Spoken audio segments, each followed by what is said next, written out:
అట్లాంటి ప్రపోజల్తో రావాలి రాజనీతిజ్ఞుడు. రైట్. మేడా విజయశేఖర్ రెడ్డి గారు ఉన్నారు. విజయశేఖర్ రెడ్డి గారు మీరేమంటారు? చాలా కీలకమైన వ్యాఖ్యలు చేశారు విజయ్ కుమార్ గారు, మీరేమంటారు? అందరికీ నమస్కారం.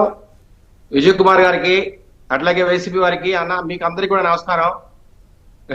విజయ్ కుమార్ గారు చంద్రబాబు నాయుడు గారి మీద అట్లాగే ఆంధ్రప్రదేశ్ మీద పరిగట్టుకుని అబద్ధాలను వండి వార్చి పూర్తిగా బురదలే కార్యక్రమం. ఒక అబద్ధం చెప్పండి. అందులో నుంచి ఎంతో మంది పరిపాలకులు వచ్చారు. నేను చెప్పిన ప్రతి పాయింట్ కు సమాధానం చెప్పండి. అబద్ధం ఎట్లా అబద్ధమో చెప్పండి. నన్ను మాట్లాడివ్వండి. అన్ని వాస్తవాలు మాడుకుందాం, అన్ని వాస్తవాలే మాడతాం. ఎక్కడ ఎవరి మీద ఎక్కడ మనం బురదలే కార్యక్రమం వద్దు, వాస్తవాలు మాడుకుందాం. ఈ రాయలసీమ ప్రాంతం నుంచి అట్లాగే తెలంగాణ ప్రాంతం నుంచి కూడా ఎంతో మంది పరిపాలకులు వచ్చారు ఆంధ్రప్రదేశ్ ఉమ్మడి రాష్ట్రానికి. కేవలం చంద్రబాబు నాయుడు గారే భాషను అవమానం చేశారు, చంద్రబాబు నాయుడు గారే రాజకీయ నాయకులు అవమానం చేశారు, చంద్రబాబు నాయుడు గారే తెలంగాణకు అన్యాయం చేశారనే మాట అవాస్తవం. చంద్రబాబు ఉన్న ముఖ్యమంత్రుల్లో ఏమండి వెంకటరావు గారు ఎక్కడి నుంచి వచ్చారండి? పివి నరసింహారావు గారు ఎక్కడి నుంచి వచ్చారండి? రకరకాల స్టాల్వార్డ్స్ తెలంగాణలో పెద్ద పెద్ద నాయకులంతా చాలా మంది తెలంగాణలో కూడా ముఖ్యమంత్రులు అయ్యారు. ముగ్గురు పరిపాలించింది కూడా 3 సంవత్సరాలు 4 సంవత్సరాలు. ఒక్క నిమిషం ప్లీజ్. మీరు మాట్లాడినప్పుడు మేము సావధానంగా విన్నాం.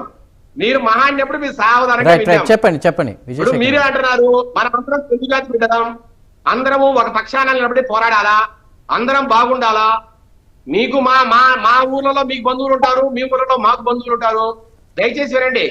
కేవలం చంద్రబాబు నాయుడు గారి మీద ఒక్కల మీదే పూర్తిగా దుమ్మెత్తిపోయడం కరెక్టా? ఈ రాయలసీమ నుంచి ఎంతో మంది ముఖ్యమంత్రులు అయ్యారు. వారందరూ తెలంగాణకి ఏం పాపం చేశారు, ఏం ఇబ్బంది పెట్టారు? వాళ్ళని పక్కన పెట్టి కేవలం చంద్రబాబు నాయుడు గారి మీదే ఆయన ఏదో తప్పు చేశారు, ఆయన ఏదో ఏమండి ఒక చిన్న మాట, గోదావరి జలాల విషయంలో ఏదైతే తెలంగాణ ప్రభుత్వం మాడుతుందో అదంతా కూడా పూర్తిగా అవాస్తవం. నాకు తెలిసినంత వరకు నా దగ్గర ఉన్న ఎస్టిమేట్స్ ప్రకారం 1172 టీఎంసీలు సంవత్సరం వారీగా 1172 టీఎంసీల వాటర్ ఉమ్మడి ఆంధ్రప్రదేశ్ వాడుకుంటుంది. దాంట్లో భాగంగా 450 వరకు అటు ఇటుగా తెలంగాణ 700 పైపెచ్చు ఆంధ్రప్రదేశ్ ఆంధ్రప్రదేశ్ వరకు ఎక్కడ 484. మీరు 1100 ఎట్లా చెప్తున్నారు? నా దగ్గర ఉన్న డేటా ప్రకారం ఎవరు కేటాయించారు చెప్పండి. 1100 టీఎంసీలు అనేది ఎవరు కేటాయించారు? విజయ్ కుమార్ గారు ఊరికే సార్ 1100 టీఎంసీలు ఎవరు కేటాయించారు, ఎప్పటి నుంచి వాడుతున్నారు చెప్పండి. చెప్పినంత సేపు విన్నాగా మళ్ళా మీరు క్వశ్చన్ చేయండి, తప్పేం లే. మీరు క్వశ్చన్ చేయండి. ఇప్పటి వరకు మాకున్న ఎస్టిమేట్స్ ప్రకారం తెలంగాణలో ఉన్న ఇరిగేషన్ ప్రాజెక్ట్స్ గోదావరి నది మీద ఏదైతే ఉన్నాయో వాటి ద్వారా 450 టీఎంసీల వరకు తెలంగాణ రాష్ట్రం వాడుతోంది. 750 పైపెచ్చు ఆంధ్రప్రదేశ్ కొత్త రాష్ట్రం వాడుతోంది. అంటే 1172 టీఎంసీలు మనము అనాదిగా వాడుతూ ఉన్నాం. ఎక్కడా కూడా ఆంధ్రప్రదేశ్ ఇంతే వాడాలా, తెలంగాణకి ఇంత రావాలని ఎక్కడా ఒక షేరింగ్ అగ్రిమెంట్ లేదు. మనకే కాదండి, ఉమ్మడి ఆంధ్రప్రదేశ్ లో తెలంగాణ ఆంధ్రప్రదేశ్కే కాదు, మనకు మహారాష్ట్రతో కానీ కర్ణాటకతో కానీ ఎక్కడ ఇంతే వాడాలని షేరింగ్ ఎక్కడా లేదు. ఉన్నది ఒక్కటే 75% డిపెండబిలిటీ అని ఒక్క అగ్రిమెంట్ ఒకటి ఉంది. అంటే 4 సంవత్సరాల్లో 3 సంవత్సరాలు ఒక రకంగా మనం నీరు వాడితే, ఒక 80 టీఎంసీలు మనం ఎక్కువ వాడితే మహారాష్ట్ర కానీ కర్ణాటక కానీ మనం ఏమి అడిషనల్ గా వాటర్ ఇవ్వాల్సిన అవసరం లే. అది ఒక్కడి తప్పితే గోదావరి నది మీద నదీ వాడకంలో ఎక్కడ అగ్రిమెంట్స్ లేవు. ఉన్న అగ్రిమెంట్ అల్లా ఒక్క కృష్ణా నది మీద వాటర్ మీదే, అది 3466. ఇక వారు ఎక్కడి నుంచి ఆంధ్ర ఇంతే వాడాలని అనుకుంటున్నారో మాకైతే తెలియదు. ఇప్పుడు ఆయన మన ఇరిగేషన్ మినిస్టర్ చెప్తున్నారు, తెలంగాణ ఇరిగేషన్ మినిస్టర్ కావచ్చు, అట్లా హరీష్ రావు గారు కావచ్చు చెప్తున్నారు మా ఆంధ్ర 480 టీఎంసీలే వాడాలంటున్నారు. అది ఎక్కడుందో ఎవరికి తెలియదు, వీళ్ళే కొత్తగా రాసుకోవచ్చినట్టుంటారు. నేనంటున్నా పోలవరం ప్రాజెక్టు అన్నా ఒక్క నిమిషం, పోలవరం ప్రాజెక్టు ఫుల్ కెపాసిటీ 190 టీఎంసీలు, దానికి తెలంగాణ ఒప్పుకునింది, ఒరిస్సా ఒప్పుకునింది. అట్లాగే 5 మిలియన్ క్యూసెక్స్ వాటర్ డిశ్చార్జ్ అయ్యేటట్టుగా స్పిల్వే నిర్మించి దాని బ్యాక్ వాటర్ నిలబెట్టడానికి కూడా ఆమోదం తెలిపారు. అది కూడా సుప్రీంకోర్టు ఒప్పుకున్నారు. మొత్తం ఒక 1 ఇయర్ లో చూస్తే ఒక 550 టీఎంసీల వరకు పోలవరం నుంచి ఆంధ్ర వాడుకునేట్టుగా మనము పోలవరాన్ని డిజైన్ చేశాం. దానికి యాజ్ ఇట్ ఈస్ గా ఒప్పుకున్న తెలంగాణ ఈ రోజు ప్రాబ్లం ఏముందండి? ఒకటి.